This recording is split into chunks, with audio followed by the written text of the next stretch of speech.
اب آ گئی وہ آیت کہ جس سے استدلال کیا گیا ہے کہ ایمان بالرسالت نجات کے لیے ضروری نہیں ہے۔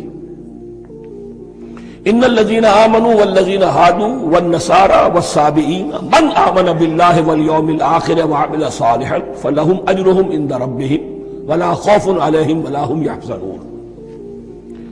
یقیناً جو لوگ ایمان لائے، اور اس سے مراد ہے جو ایمان لائے حضور پر، محمد پر صلی اللہ علیہ وسلم، والذین ہادوا، اور جو یہودی ہو گئے، والنصارى اور نصرانی، والصابئین، اور صابی وہ لوگ تھے عراق کے علاقے میں رہتے تھے جو کہتے تھے کہ ہم دین ابراہیمی پر ہیں، لیکن ان کے ہاں بھی بہت کچھ بگڑ گیا تھا، جیسے حضرت ابراہیم کی نسل، حضرت اسماعیل کی نسل بگڑ گئی تھی تو اس طرح وہ بھی بگڑ گئے تھے۔ ستارہ پرستی زیادہ تر ان کے ہاں تھی۔ من آمن باللہ والیوم الآخر، جو کوئی بھی ایمان لایا اللہ پر اور یوم آخر پر، وعمل صالحا، اور اس نے عمل کیے اچھے، فلہم اجرہم عند ربہم، تو ان کے لیے محفوظ ہے ان کا اجر ان کے رب کے پاس، ولا خوف علیہم ولا ہم یحزنون، اور نہ ان پر کوئی خوف ہوگا اور نہ وہ کسی حزن سے دوچار ہوں گے۔ ظاہر الفاظ کے اعتبار سے دیکھیے کہ یہاں ایمان بالرسالت کا ذکر نہیں ہے۔ ویسے تو اگر کوئی اس سے یہ غلط استدلال کرتا ہے تو اس کا پہلا جو اصولی جواب ہے وہ تو یہ ہے کہ ایسی حدیثیں بھی موجود ہیں، من قال لا الہ الا اللہ دخل الجنہ، تو اس کے کیا معنی ہے؟ صرف کہنے سے جنت میں داخل ہو جائے گی، کسی عمل کی ضرورت نہیں؟ جواب یہ دیا جائے گا پورے قرآن کو سامنے رکھو، پورے حدیث کے ذخیرے کو سامنے رکھو، کسی ایک جگہ سے کوئی ایک نتیجہ نکال لینا وہ صحیح نہیں۔ لیکن اس کے علاوہ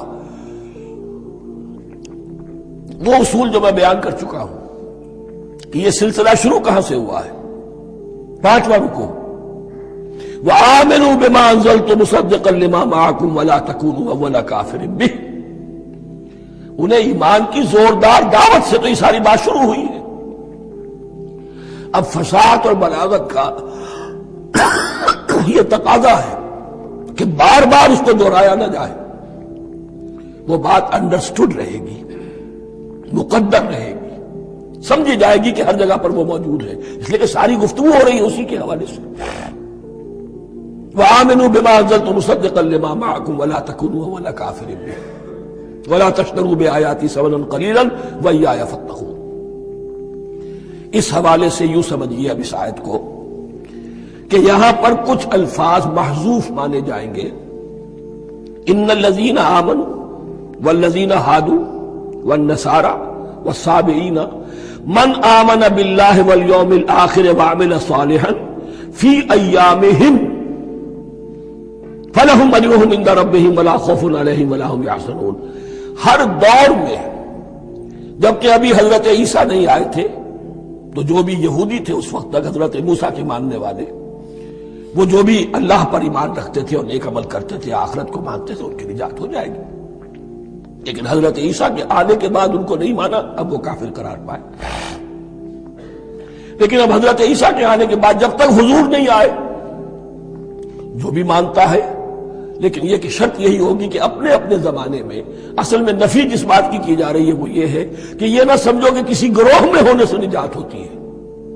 نجات کسی گروہ میں ہونے کی وجہ سے نہیں ہے، نجات کی بنیاد ایمان اور عمل صالح ہے۔ کسی رسول پر ایمان لانا، اپنے دور کے رسول پر، وہ تو لازم ہے، لیکن یہ ہے کہ اس پر ایمان تو لے آئے اور وہ عمل صالح نہیں ہے تو نجات نہیں ہوگی۔ تو یہ اپنے اپنے دور میں، اپنے اپنے زمانے میں ہر امت کے لیے، وَلِكُلِّ أُمَّةٍ أَجَلٌ، قرآن مجید کے ایک مقام پر آیا ہے، ہر امت کے لیے ایک خاص معین مدت ہے۔ اس معینہ مدت میں اب ظاہر بات ہے جو لوگ حضور کی بعثت سے پہلے فوت ہو گئے ان پر تو کوئی ذمہ داری نہیں تھی حضور پر ایمان لانے کی، اور ایسے لوگ تھے، ایسے موحدین مکے میں موجود تھے جو یہ کہتے تھے کعبے کے پردے پکڑ پکڑ کر، اے اللہ ہم صرف تجھے پوجنا چاہتے ہیں، صرف تیری بندگی کرنا چاہتے ہیں، لیکن جانتے نہیں کیسے کریں۔ یہ بات موجود تھی اور ان کا انتقال بھی ہو گیا۔ یہ زید، سعید ابن زید، سعید جو حضرت عمر کے بہنوئی تھے اور وہ عشرہ مبشرہ میں سے ہیں، ان کی اہلیہ حضرت فاطمہ بنت خطاب، ان دونوں کے ایمان کو اللہ نے ذریعہ بنایا حضرت عمر کے ایمان کا، اور یہ والد تھے سعید کے زید، وہ یہ کہتے ہوئے دنیا سے چلے گئے حضور کی ابھی بعثت ہی نہیں ہوئی تھی، اے اللہ میں صرف تیری بندگی کرنا چاہتا ہوں، کیسے کروں یہ نہیں جانتا۔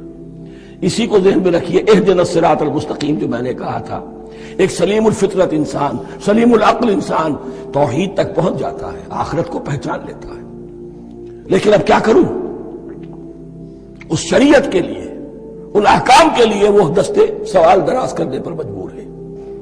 الحمدللہ رب العالمین الرحمن الرحیم مالک یوم الدین ایاک نعبد و ایاک نستعین اہدنا الصراط المستقیم۔ اسی صراط المستقیم کی دعا کا یہ جواب اب آئے گا، شروع ہوگا سورہ بقرہ سے، یہ کرو یہ نہ کرو، یہ فرض ہے، یہ تم پر لازم کیا گیا، یہ چیز حرام کی گئی، وغیرہ وغیرہ۔ ان الذين آمنوا والذين هادوا والنصارى والصابئين من آمن بالله واليوم الآخر وعمل صالحا، اور محذوف الفاظ فی ازمنتہم، اپنے اپنے زمانے میں، یا فی ایامہم، فلہم اجرہم عند ربہم ولا خوف علیہم ولا هم يحزنون۔ وَإِذْ أَخَذْنَا مِيثَاقَكُمْ وَرَفَعْنَا فَوْقَكُمُ الطُّورَ، اور ذرا یاد کرو جب کہ ہم نے تم سے عہد لیا، قول و قرار لیا، اور تمہارے اوپر اٹھا دیا طور کو، پہاڑ کو۔ جب تورات دی گئی تو اس وقت ایک کیفیت معجزانہ طور پر ایسی پیدا کی گئی، ان کے اوپر ایک روب ڈالنے کے لیے اور خشیت قلب میں پیدا کرنے کے لیے کوہ طور اٹھا کر معلق کر دیا گیا۔ اس وقت کہا گیا خذوا ما آتیناکم بقوۃ، تو اس قول و قرار کے وقت ایک معجزے کی شکل یہ ہوئی تھی۔ وَإِذْ أَخَذْنَا مِيثَاقَكُمْ وَرَفَعْنَا فَوْقَكُمُ الطُّورَ خُذُوا مَا آتَيْنَاكُمْ بِقُوَّةٍ وَاذْكُرُوا مَا فِيهِ لَعَلَّكُمْ تَتَّقُونَ، پکڑو اس کو مضبوطی کے ساتھ جو ہم نے تمہیں دیا ہے، اس حدیث، اس کتاب کو، تورات کو، اس شریعت کو، ان احکام کو۔ وَاذْكُرُوا مَا فِيهِ، اور یاد رکھو اسے جو کچھ کہ اس میں ہے، لَعَلَّكُمْ تَتَّقُونَ، تاکہ تم بچ سکو۔ ثُمَّ تَوَلَّيْتُم مِّن بَعْدِ ذَلِكَ، پھر تم نے روگردانی کی اس کے بعد، اس میثاق کو توڑا، میثاق الست کو توڑا تھا، اور دوسرے یہ میثاق شریعت جو تم سے لیا گیا اس کو بھی توڑا۔ ثم تولیتم من بعد ذلک فلولا فضل اللہ علیکم ورحمتہ لکنتم من الخاسرین، پھر اگر اللہ کا فضل تمہارے شامل حال نہ ہوتا اور اس کی رحمت تمہاری دستگیری نہ کرتی رہتی، بار بار تمہیں معاف کیا، تمہیں مہلت دی، تو اگر یہ چیز نہ ہوتی تو اسی وقت سے تم خسارہ پانے والے اور تباہ ہونے والے ہو جاتے۔ وَلَقَدْ عَلِمْتُمُ الَّذِينَ اعْتَدَوْا مِنْكُمْ فِي السَّبْتِ، اور تمہیں خوب معلوم ہے تم میں سے وہ لوگ جنہوں نے سبت کے قانون کو توڑا، حد سے تجاوز کیا۔ یہ واقعہ تفصیل کے ساتھ سورہ اعراف میں آئے گا کہ ان کی شریعت میں ہفتے کا روز معین کر دیا گیا تھا، کوئی دنیاوی کام نہیں ہوگا۔ آج بھی وہ لوگ جو ہے سبت کو، جو بھی پریکٹسنگ جیوز ہیں، وہ اس کی پابندی کرتے ہیں، وہ بڑی شدت سے کرتے ہیں۔ لیکن ایک زمانے میں ایک خاص ان کا قبیلہ تھا کہ جس نے ایک بڑے ہی شرعی ہیلہ ایجاد کر کے اس قانون کی دھجیاں بکھیری، تفصیل ہم پڑھیں گے سورہ اعراف میں۔ وَلَقَدْ عَلِمْتُمُ الَّذِينَ اعْتَدَوْا مِنْكُمْ فِي السَّبْتِ، تمہارے علم میں ہے تمہارے وہ لوگ کہ جنہوں نے سبت کے قانون کے ضمن میں خلاف ورزی کی، فَقُلْنَا لَهُمْ كُونُوا قِرَدَةً خَاسِئِينَ، تو ہم نے کہہ دیا ان کو کہ ہو جاؤ ذلیل بندر، ان کی شکلیں بس کر دی گئی، انہیں بندروں کی شکل میں تبدیل کر دیا گیا۔ فَجَعَلْنَاهَا نَكَالًا لِمَا بَيْنَ يَدَيْهَا، پھر ہم نے اس واقعے کو یا اس بستی کو ایک بنا دیا مثال، لوگوں کے لیے ان کی عبرت کے سامان بنا دیا، ان کے لیے بھی جو سامنے موجود تھے اس زمانے کے لوگ، اور ان کے لیے بھی جو بعد میں آنے والے تھے، وَمَوْعِظَةً لِّلْمُتَّقِينَ، اور اسے ایک نصیحت، ایک سبق آموزی کی بات بنا دیا اہل تقویٰ کے لیے۔ وَإِذْ قَالَ مُوسَىٰ لِقَوْمِهِ إِنَّ اللَّهَ يَأْمُرُكُمْ أَن تَذْبَحُوا بَقَرَةً، اور یاد کرو جب کہ موسیٰ نے اپنی قوم سے کہا یقیناً اللہ تمہیں حکم دیتا ہے کہ گائے کو ذبح کرو۔ یہ واقعہ میں پہلے آپ کو بتا دوں، پھر ہم یہ آیات تیزی سے پڑھ لیں گے۔ بنی اسرائیل میں ایک شخص قتل ہو گیا، عامیل نامی، اور قاتل کا پتہ نہیں چل رہا تھا۔ اللہ تعالیٰ نے حضرت موسیٰ کے ذریعے سے حکم دیا کہ ایک گائے کو ذبح کرو اور اس کے جسم کے ایک ٹکڑے سے اس مردے کو چھو، وہ جی اٹھے گا اور وہ بتا دے گا میرا قاتل کون ہے۔ اب یہ کہ یہ معجزات کی شکل ہے جو بار بار آ رہے ہیں، اور سابق اس امت کے اندر معجزات کا آپ کو بہت عمل دخل ملے گا۔ اس میں ایک تو یہ کہ گائے کو ذبح کرنا، وہ گائے کے تقدس کا جو ان کے دل میں ذہن میں تھا، تو ذبح کرنے سے اس کے اوپر بھی گویا کہ ایک تلوار چلائی گئی، اور پھر انہیں دکھا بھی دیا گیا کہ ایک آدمی زندہ بھی ہو سکتا ہے، بعد سے بعد الموت کا بھی ایک نقشہ دکھا دیا گیا انہیں۔ لیکن انہیں جب یہ حکم ملا اور ان کے دلوں کے اندر وہ بچڑے کی اور گائے کی تقدیس جو ہے وہ پلی ہوئی تھی، اب انہوں نے سوال کر کے کسی طریقے سے بچنے کے لیے مین میخ نکالی، کیسی گائے ہو، کیا رنگ ہو، کس طرح کی ہو، کس عمر کی ہو۔ بالآخر یہ کہ جب ہر طرف سے گھیراؤ ان کا ہو گیا اور سب چیزیں جو ہیں ان کے سامنے واضح کر دی گئیں، تب انہوں نے یوں سمجھیے چاروں ناچار بادل ناخواستہ اس حکم پر عمل کیا۔ بس اب ترجمہ کر لیجئے۔ وَإِذْ قَالَ مُوسَىٰ لِقَوْمِهِ إِنَّ اللَّهَ يَأْمُرُكُمْ أَن تَذْبَحُوا بَقَرَةً، اور یاد کرو جب کہ موسیٰ نے کہا اپنی قوم سے کہ اللہ حکم دیتا ہے تمہیں کہ ایک گائے کو ذبح کرو۔ قَالُوا أَتَتَّخِذُنَا هُزُوًا، انہوں نے کہا کیا آپ ہمارے ساتھ کوئی ٹھٹھا کر رہے ہیں، مذاق اڑا رہے ہیں، یہ کیا بات آپ کہہ رہے ہیں؟ قَالَ أَعُوذُ بِاللَّهِ أَنْ أَكُونَ مِنَ الْجَاهِلِينَ، فرمایا میں اللہ کی پناہ طلب کرتا ہوں اس سے کہ میں جاہلوں میں سے ہو جاؤں، کہ میں ان دین کے معاملات کے اندر استہزاء اور تمسخر کو شامل کر دوں۔ قالوا ادع لنا ربك يبين لنا ما هي، اب انہوں نے کہا اچھا ایسی بات ہے تو ذرا اپنے رب سے دعا کیجئے کہ وہ ہم پر واضح کر دے کہ وہ کیسی ہو۔ قال انه يقول، حضرت موسیٰ نے فرمایا اللہ تعالیٰ فرماتا ہے انها بقرة لا فارض ولا بکر، وہ ایک ایسی گائے ہونی چاہیے کہ جو نہ بوڑھی ہو نہ بالکل بچھیا ہو، عوان بین ذالک، ان کے بین بین ہو۔ فَفَعَلُوا مَا تُؤْمَرُونَ، تو اب کر گزرو جو تمہیں حکم دیا گیا۔ قَالُوا ادْعُ لَنَا رَبَّكَ يُبَيِّن لَنَا مَا لَوْنُهَا، اب انہوں نے پھر کہا ذرا ایک دفعہ اور دعا کیجئے اپنے رب سے جو ہمیں بتا دے اس کا رنگ کیسا ہونا چاہیے۔ قَالَ إِنَّهُ يَقُولُ إِنَّهَا بَقَرَةٌ صَفْرَاءُ فَاقِعٌ لَوْنُهَا تَسُرُّ النَّاظِرِينَ، فرمایا اللہ فرماتا ہے کہ وہ گائے ایسی ہونی چاہیے زرد رنگ، شوخ رنگ، شوخ زرد رنگ کی، چمکیلی، جو دیکھنے والوں کو خوب اچھی لگے، پسند آئے، دل میں کھپ جانے والی۔ اب جو زیادہ سے زیادہ ان کے ہاں مقدس سمجھے جاتے تھی گائے، رفتہ رفتہ سوال کر کے اگر پہلے ہی حکم پر وہ کر دیتے تو کسی بھی گائے کو ذبح کر دیتے، لیکن یہاں گھیراؤ ان کا ہو رہا ہے کہ جس کی تقدس کا ان کے ذہن میں زیادہ سے زیادہ تاثر ہے اسی کو واضح کیا جائے۔ قالوا ادع لنا ربك يبين لنا ما هي، پھر انہوں نے کہا ذرا اللہ سے دعا کیجئے اور وہ ہمیں یہ بتائے کہ وہ کیسی ہو۔ ان البقرہ تشابہ علینا، یقیناً ہم کچھ شبہ میں پڑ گئے ہیں، یہ گائے کا معاملہ مشتبہ ہو گیا ہے ہم پر۔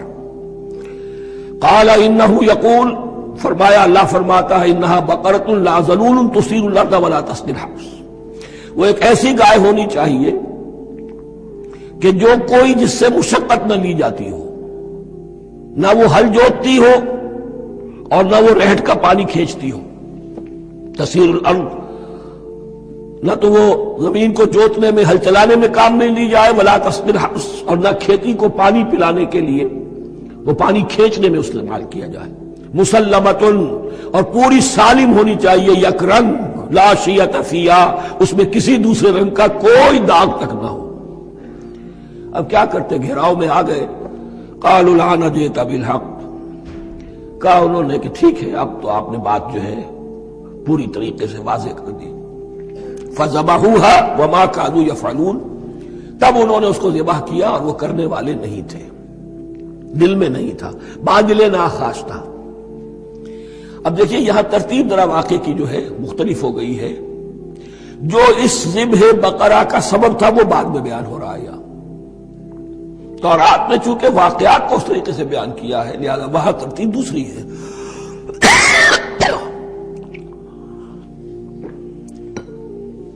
وَإِذْ قَتَلْتُمْ نَفْسًا فَادَّارَأْتُمْ فِيهَا، اور یاد کرو جب کہ تم نے ایک جان کو قتل کیا تھا اور اس کا الزام تم ایک دوسرے پر لگا رہے تھے، یعنی کسی کا پتہ نہیں چل رہا تھا قاتل کون ہے۔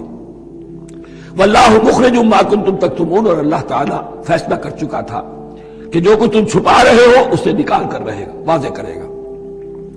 فَقُلْ اضْرِبُوهُ بِبَعْضِهَا، تو ہم نے حکم دیا کہ اس کی لاش کو اس گائے کے ایک ٹکڑے سے اس کے جسم کے ایک حصے سے ضرب لگاؤ. کذالک یحیی اللہ الموتیٰ، اور دیکھو اس طریقے سے اللہ مردوں کو زندہ کر دے گا. تھوڑی دیر کے لیے وہ زندہ ہوا اور اس نے اپنے قاتل کا نام بتا دیا. وَيُرِيكُمْ آيَاتِهِ لَعَلَّكُمْ تَعْقِلُونَ، اور وہ تمہیں دکھاتا ہے اپنی آیات تاکہ تم عقل سے کام لو. اب جو الفاظ آ رہے ہیں بہت سخت ہیں، بہت سخت ہیں، لیکن ان کو پڑھتے ہوئے درون بینی ضرور کیجیے گا، اپنے اندر جھانکیے گا. ثُمَّ قَسَتْ قُلُوبُكُمْ، پھر تمہارے دل سخت ہو گئے. جب دین میں ہیلے بہانے نکالے جانے لگے اور ہیلوں بہانوں کے ذریعے سے شریعت کے احکام سے بچا جائے، اللہ کو دھوکہ دینے کی کوشش کی جائے، اس کا جو نتیجہ نکلتا ہے وہ دل کی سختی. ثم قست قلوبکم، پھر تمہارے دل سخت ہو گئے. فہی کالحجارۃ او اشد قسوہ، تو وہ تو اب پتھروں کے مانند ہیں، بلکہ سختی میں ان سے بھی زیادہ شدید ہے. یہ ویسے بھی فصاحت اور بلاغت کا بھی بڑا ایک عمدہ مقام ہے قرآن کا. وَإِنَّ مِنَ الْحِجَارَةِ لَمَا يَتَفَجَّرُ مِنْهُ الْأَنْهَارُ، پتھروں میں سے تو ایسے بھی ہوتے ہیں جن میں سے چشمے پھوٹ بہتے ہیں. وَإِنَّ مِنْهَا لَمَا يَشَّقَّقُ فَيَخْرُجُ مِنْهُ الْمَاءُ، اور ایسے بھی ہیں جو شق ہو جاتے ہیں، پتھر چٹانیں، ان میں سے پانی برآمد ہو جاتا ہے. وَإِنَّ مِنْهَا لَمَا يَهْبِطُ مِنْ خَشْيَةِ اللَّهِ، اور ان میں وہ بھی ہوتے ہیں جو اللہ کے خوف سے گر پڑتے ہیں. وَمَا اللَّهُ بِغَافِلٍ عَمَّا تَعْمَلُونَ، اور اللہ تعالیٰ غافل نہیں ہے اس سے جو تم کر رہے ہو. یہ کیفیت جو ہے ثم قست قلوبکم فہی کالحجارۃ او اشد قسوہ، ہے کون؟ یا بنی اسرائیل اذکروا نعمتی التی انعمت علیکم وانی فضلتکم علی العالمین، جن پر 1400 برس ایسے گزرے کہ کوئی لمحہ ایسا نہ تھا کہ نبی موجود نہ ہو، جنہیں 3 کتابیں دی گئیں. لیکن یہ کہ اپنی بدعملی، عقائد میں بھی مین بیخ کر کے اپنے آپ کو بچانے کے راستے نکال لینا، اعمال میں بھی ہیلوں کے ذریعے سے، کتاب الحیل کے ذریعے سے اپنے آپ کو ذمہ داریوں سے مبرہ کر لینا، اس کا نتیجہ پھر یہ نکلتا ہے. اللہ تعالیٰ مجھے اور آپ کو اس انجام بد سے بچائے. افتطمعون ان یؤمنوا لکم وقد کان فریق منہم یسمعون کلام اللہ ثم یحرفونہ من بعد ما عقلوہ وهم یعلمون. صدق اللہ العظیم. رب اشرح لی صدری ویسر لی امری واحلل عقدۃ من لسانی یفقہوا قولی. اللہم ربنا الہمنا رشدنا واعذنا من شرور انفسنا. اللہم ارنا الحق حقا وارزقنا اتباعہ وارنا الباطل باطلا وارزقنا اجتنابہ. اللہم وفقنا لما تحب وترضى. اللہم ربنا آنس وحشتنا فی قبورنا وارحمنا بالقرآن العظیم. اللہم اجعلہ لنا اماما ونورا وہدى ورحمہ. اللہم ذکرنا منہ ما نسینا وعلمنا منہ ما جہینا وارزقنا تلاوته آناء الليل وآناء النهار واجعله لنا حجة يا رب العالمين آمین. اب تک ہم نے سورہ بقرہ کے 8 رکوع اور اس پر مستضاد صرف 3 آیات کا مطالعہ کیا ہے. آج میں چاہتا ہوں کہ ہماری رفتار قدرے تیز ہو. تو یہ جو سلسلہ مضمون چل رہا ہے، خطاب بے امت سابقہ امت مسلمہ بنی اسرائیل، ان کے ساتھ خطاب کا سلسلہ سورہ بقرہ میں 5ویں رکوع سے شروع ہوا اور 15ویں رکوع کے آغاز تک چلے گا. یہ 10 رکوع ہے. عرض کر چکا ہوں بار بار، اور اس کو میں چاہتا ہوں آپ اچھی طرح ذہن نشین کر لیں کہ اس میں سے پہلا رکوع جو ہے وہ دعوت کا ہے، وہ بہت فیصلہ کن ہے. یہی وجہ ہے کہ دیکھیے اس رکوع کا آغاز ہوا یا بنی اسرائیل اذکروا نعمتی التی انعمت علیکم واوفوا بعہدی اوف بعہدکم وایای فارہبون. اور خود بخود ظاہر ہو رہا ہے اسلوب کلام سے کہ اگلے رکوع سے بات کا رنگ بدل گیا ہے. یا بنی اسرائیل اذکروا نعمتی التی انعمت علیکم وانی فضلتکم علی العالمین واتقوا یوما لا تجزی نفس عن نفس شیئا ولا يقبل منها شفاعة ولا يؤخذ منها عدل ولا هم ينصرون۔ یہ تہدید کا انداز ہے، دھمکی کا انداز ہے۔ تو میں نے عرض کیا تھا کہ 5واں رکوع اس خطاب میں بمنزلہ فاتحہ ہے، بہت اہم ہے، اور بقیہ جو 9 رکوع ہیں ان میں بریکٹ کا انداز ہے کہ 2 آیتوں سے بریکٹ شروع ہوتی ہے، انہی 2 آیتوں پر بریکٹ ختم ہوگی۔ یہ ملامت کا خطاب ہے، اور ان کے خلاف ایک مفصل فرد قرارداد جرم جو ہے وائد کی گئی ہے، جس کے نتیجے میں وہ اس منصب سے معزول کر دیے گئے جس پر 2000 برس سے فائز تھے، اور ان کی جگہ پر اب امت محمد، نئی امت مسلمہ علی صاحب الصلاۃ والسلام، اب اس کا نصب، اس کی انسٹالیشن اور اس کی انسٹالیشن سیریمنی کے طور پر تحویل قبلہ کا معاملہ۔ یہ ربط کلام اگر سامنے نہ رہے تو انسان کھو جاتا ہے قرآن مجید کی طویل صورتوں کو پڑھتے ہوئے کہ بات کہاں سے چلی تھی، کدھر جا رہی ہے، کیا ربط ہے، کیا تعلق ہے، سیاق کلام کیا ہے۔ اس کو میں اس لیے بار بار، حالانکہ مجھے معلوم ہے کہ وقت کم ہے، لیکن میں اس چیز کو زیادہ اہمیت دے رہا ہوں۔ اب ان 9 رکوعوں کے مضامین میں کچھ تو واقعات ہیں، تم نے یہ کیا، تم نے یہ کیا، تم نے یہ کیا، ظاہر بات ہے ترجمہ تو کرنا ہوگا، کچھ مختصر وضاحت بھی کرنی ہوگی، لیکن ان کے تفصیل میں جانے کی ضرورت نہیں ہے۔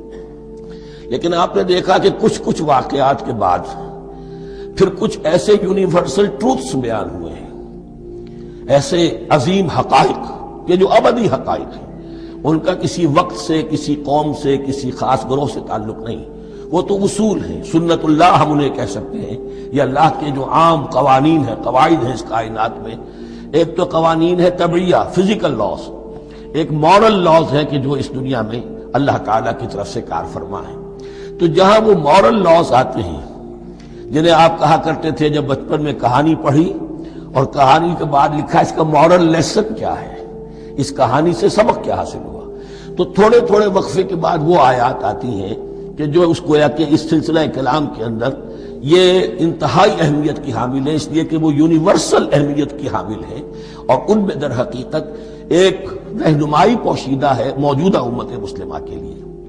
مثلا جتنا حصہ ہم اب تک پڑھ چکے ہیں ان میں سے پہلے تو وہ آیت یاد کیجئے، وَضُرِبَتْ عَلَيْهِمُ الذِّلَّةُ وَالْمَسْكَنَةُ وَبَاءُوا بِغَضَبٍ مِّنَ اللَّهِ۔ معلوم ہوا کہ ایسا ہو سکتا ہے کہ ایک امت مسلمان ہو، اس پر اللہ کے بڑے فضل ہوئے ہوں، بڑا اکرام ہوا ہو، بہت انعام ہوا ہو، پھر وہ اپنی بے عملی یا بد عملی کے باعث اللہ تعالیٰ کے غضب کی مستحق ہو جائے اور ذلت اور مسکنت اس پر تھوپ دی جائے۔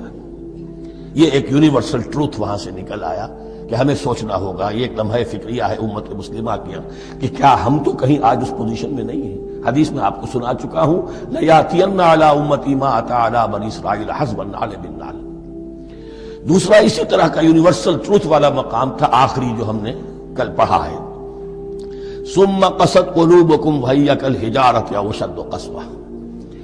کسی مسلمان امت کا یہ حال بھی ہو سکتا ہے کہ ان کے دل اتنے سخت ہو جائیں کہ سختی میں پتھروں کو اور چٹانوں کو مات دے جائیں۔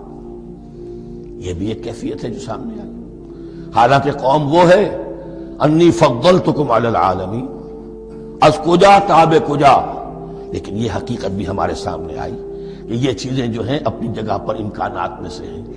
البتہ یہاں ایک بات میں عرض کر دوں کہ اس قساوت قلبی میں پوری امت برابر مسلط جو ہے مبتلا نہیں ہوا کرتی، اس میں امت کے جو قائدین ہوتے اور امت مسلمہ کے قائدین اس کے علماء ہوتے، سب سے زیادہ شدت کے ساتھ یہ خرابی ان میں آتی ہے، اس لیے کہ باقی لوگ تو پیروکار ہیں، پیچھے چلتے ہیں، وہ اعتماد کرتے ہیں کہ یہ ہے اللہ کی کتاب کے پڑھنے والے، یہ ہے تورات کے حامل، یہ جانتے ہیں، وہ ان کے پیچھے پیچھے چل رہے ہوتے ہیں۔ لیکن جو لوگ جان بوجھ کر اللہ کی کتاب میں تحریف کر رہے ہوں، انہیں تو پتا ہے ہم کیا کر رہے ہیں۔ جو لوگ جان بوجھ کر حق کو پہچان کر اس کا انکار کر رہے ہیں، انہیں تو پتا ہے کہ ہم کیا کر رہے ہیں۔ در حقیقت یہ سزا ان پر آتی ہے۔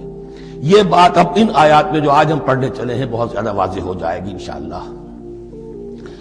فرمایا افتطمعون ان یؤمنوا لکم، تو اے مسلمانوں کیا تم یہ توقع رکھتے ہو کہ یہ ایمان لے آئیں گے تم پر، تمہاری بات مان لیں گے؟ ظاہر بات ہے مسلمانوں کو توقع تھی کہ مشرکین مکہ تو بہت دور تھے دین سے، توحید سے دور، رسالت کا کوئی تصور ہی نہیں، کتاب کوئی ان کے پاس تھی ہی نہیں۔ یہ تو یہود ہیں اور ان کے پاس تو کتاب رہی ہے، یہ موسیٰ کے ماننے والے ہیں، یہ توحید کے علم بردار ہیں، یہ آخرت کا بھی اقرار کرتے ہیں، تو ان کو جھٹپٹ مان لینا چاہیے۔ تو جو مسلمانوں کے دل میں، عام مسلمانوں کے دل میں جو حسن ظن تھا، اب در حقیقت یہ اس کو ایڈریس کیا جا رہا ہے۔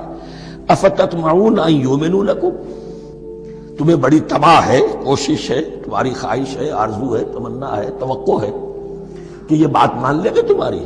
وَقَدْ كَانَ فَرِيقٌ مِّنْهُمْ يَسْمَعُونَ كَلَامَ اللَّهِ ثُمَّ يُحَرِّفُونَهُ مِن بَعْدِ مَا عَقَلُوهُ وَهُمْ يَعْلَمُونَ، جبکہ حال یہ ہے کہ ان میں سے ایک جماعت، ایک گروہ وہ بھی ہے کہ جو اللہ کے کلام کو سن کر پھر اس میں تحریف کرتا رہا ہے، اس کے بعد کہ اس کو سمجھ لیتا تھا اور اچھے جان بوجھ کر تحریف کرتا تھا۔ اب ظاہر بات وہ گروہ کون ہوں گے؟ علماء ہی تو ہیں نا۔ عام آدمی تو تحریف نہیں کر سکتا تھا، تحریف کرنے والے تو علماء تھے۔ افتؤمنون ان یؤمنوا لکم وقد کان فریق منهم یسمعون کلام اللہ ثم یحرفونہ من بعد ما عقلوہ وهم یعلمون واذا لقوا الذین آمنوا قالوا آمنا۔ اب دیکھیے ایک بات بڑی عجیب سامنے آئے گی کہ جس طرح منافقین مسلمانوں میں تھے، ایسے ہی منافقین یہود میں بھی تھے۔ یہود میں سے کچھ لوگ ایسے تھے کہ جن پر حق جب منکشف ہو گیا، اور کچھ ان کی صالح فطرت بھی تھی، اب وہ آنا چاہتے تھے اسلام کی طرف، لیکن اپنے خاندان کو، گھر والوں کو، اپنے کاروبار کو، اپنے قبیلے کو چھوڑنا بھی ممکن نہیں تھا، اور قبیلوں کی سرداری جو ہے وہ ان کے علماء یہود کے پاس ہے۔ تو دل ان کے کچھ صاف ساتھ آ چکے تھے اہل ایمان کے، اور جب وہ اہل ایمان سے ملتے تھے تو کبھی کبھی باتیں بھی بتاتے، ہاں یہ بات جو محمد کہہ رہے یہ تورات میں لکھی ہوئی تھی، واقعی یہ بات یوں ہی تھی۔ اب اس کے بعد جب وہ جاتے تھے اپنے شیاطین کے پاس، وہی شیاطین ان کے علماء، ان کے بڑے سرکردہ لوگ، تو وہ جا کر انہیں ڈانٹ ڈپٹ کرتے تھے، بے وقوفو یہ کیا کر رہے ہو، تم یہ بات بتا رہے ہو انہیں تاکہ اللہ کے ہاں جا کر وہ تم پر حجت قائم کرے کہ انہیں پتا تھا اور پھر بھی انہوں نے نہیں مانا۔ اب یہ ان کا آپس کا مکالمہ ہو رہا ہے۔ وَإِذَا لَقُوا الَّذِينَ آمَنُوا قَالُوا آمَنَّا۔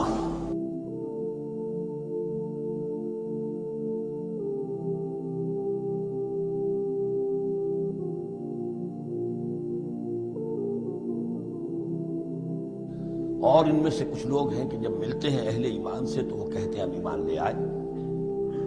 وَإِذَا خَلَا بَعْضُهُمْ إِلَىٰ بَعْضٍ، اور جب وہ خلوت میں ہوتے ہیں ایک دوسرے کے ساتھ، قالوا وہ کہتے ہیں اتحدثونہم، کیا تم بتا رہے ہو ان کو، بما فتح اللہ علیکم، وہ باتیں جو اللہ نے کھولی ہیں تم پر، لیحاجوکم بہ عند ربکم، کہ وہ تم پر حجت قائم کریں تمہارے رب کے پاس، کہ اللہ اس نے مانا تھا کہ ہاں تورات میں یہ ہے، تو تم ذرا عقل سے کام لو، اور یہ حقیقتیں جو تورات کے ذریعے سے ہمیں معلوم ہے مسلمانوں کو مت بتاؤ۔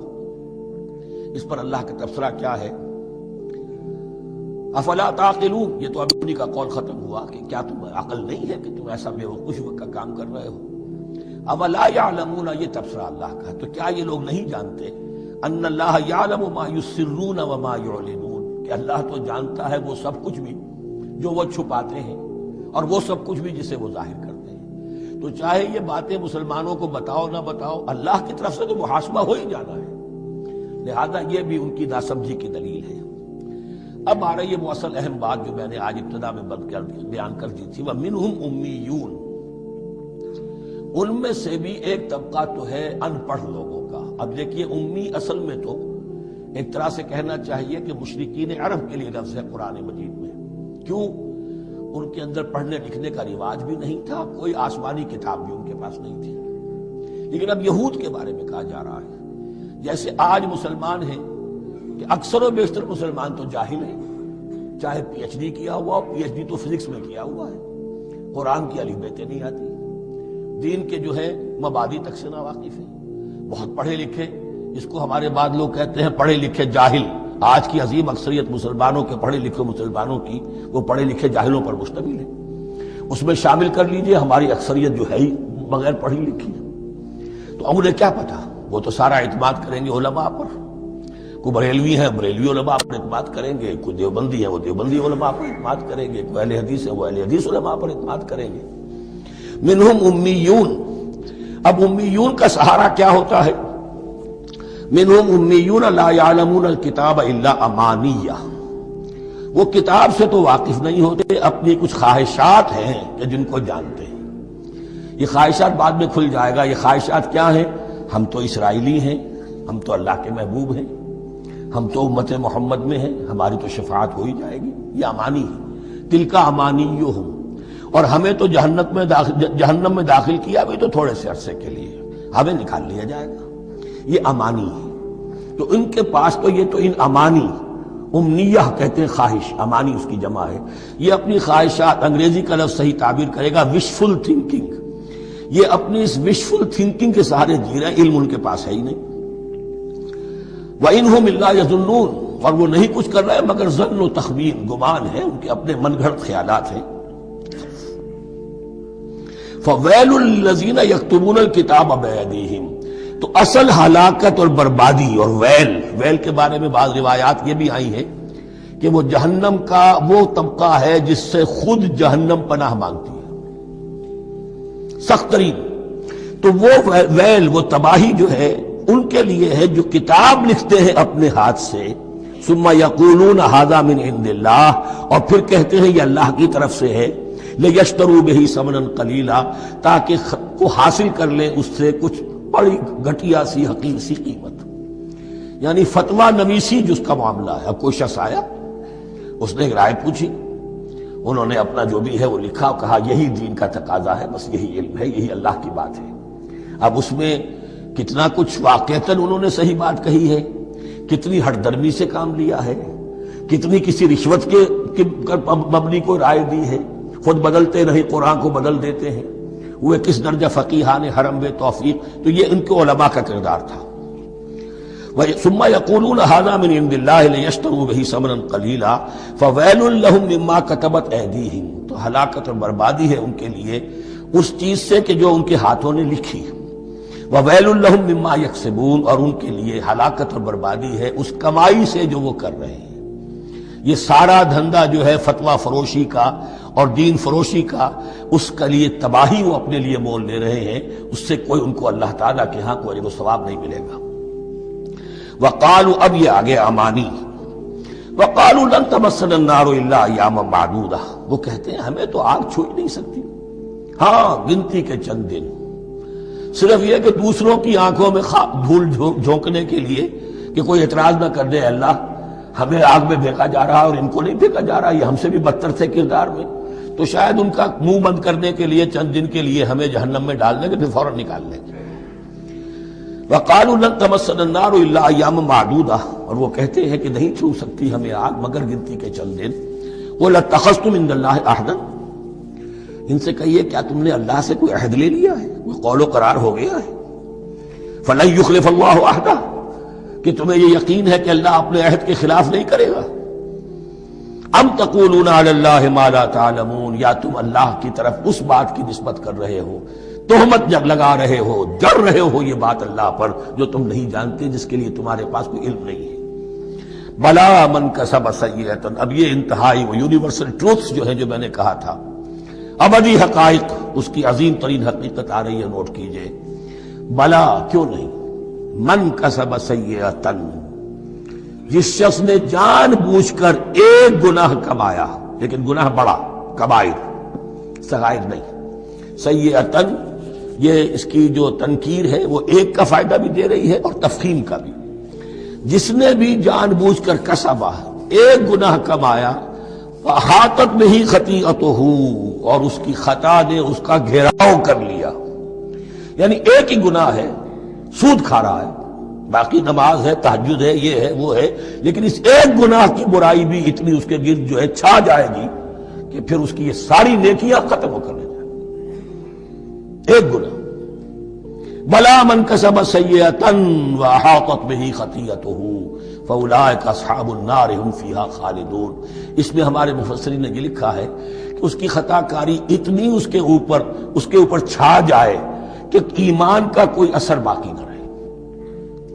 اور المعاصی برید الکفر، یہ علماء کے ہاں اصول ہے کہ یہ جو گناہ ہوتے ہیں یہ ڈاک ہے کفر کی، ہوتے ہوتے گناہ پر مداومت، اگر اس پر چلتا ہے تو اصل میں ہوتے ہوتے ہوتا یہ ہے کہ اسے پتہ بھی نہیں ہوتا، وہ اپنے آپ کو مسلمان سمجھتا ہے، اندر سے ایمان ختم ہو چکا ہوتا ہے۔ دیمک کی طرح جو ہے وہ دروازے کی چوکھٹ جو ہے کھائی گئی، اوپر صرف ایک ونیئر لگا ہوا ہے جو نظر نہیں آ رہا۔ یہ عقل جو ہے اللہ نے دیمک کو بھی دی ہے کہ چھوٹی سی چھپٹی چھوڑ دینا تاکہ دھوکہ کھاتے رہیں لوگ گھر والے، باقی یہ کہ اندر سے کھوکھلا کر دیا۔ اولئک اصحاب النار، یہ آگ والے ہیں، ہم فیہا خالدون، جو اس میں ہمیشہ ہمیشہ رہیں گے۔ یہ ہے قاعدہ کلیہ، قرآن کا قطعی اور ابدی فیصلہ۔ والذین آمنوا وعملوا الصالحات، ہاں اس کے برعکس جو لوگ ایمان لائیں اور نیک عمل کریں۔ اب نیک عمل میں ہر شخص نے اپنا اپنا نظریہ بنا رکھا ہے۔ مراد نیک عمل قرآن مجید کا کیا ہے؟ دین کے سارے تقاضوں کو ادا کرنا، وہ نیک عمل ہوگا۔ آپ نے ایک نیکی لے لی، یتیم خانہ کھول دیا، بڑی فاؤنڈیشن بنا دی، بیواؤں کا انتظام ہو رہا ہے، لیکن کاروبار میں سودی لین دین ہے، جھوٹ ہے، فریب ہے، دھوکہ ہے، سب چل رہا ہے، تو یہ نہیں ہے۔ دین کے تقاضے یہ بھی ہے کہ دین کو قائم کرنے کی جد و جہد میں لگو، اس کی شرائط پوری کرو۔ تو فرمایا والذین آمنوا وعملوا الصالحات اولئک اصحاب الجنہ ہم فیہا خالدون، وہ ہیں جنت والے اور وہ اس میں ہمیشہ ہمیشہ رہیں گے۔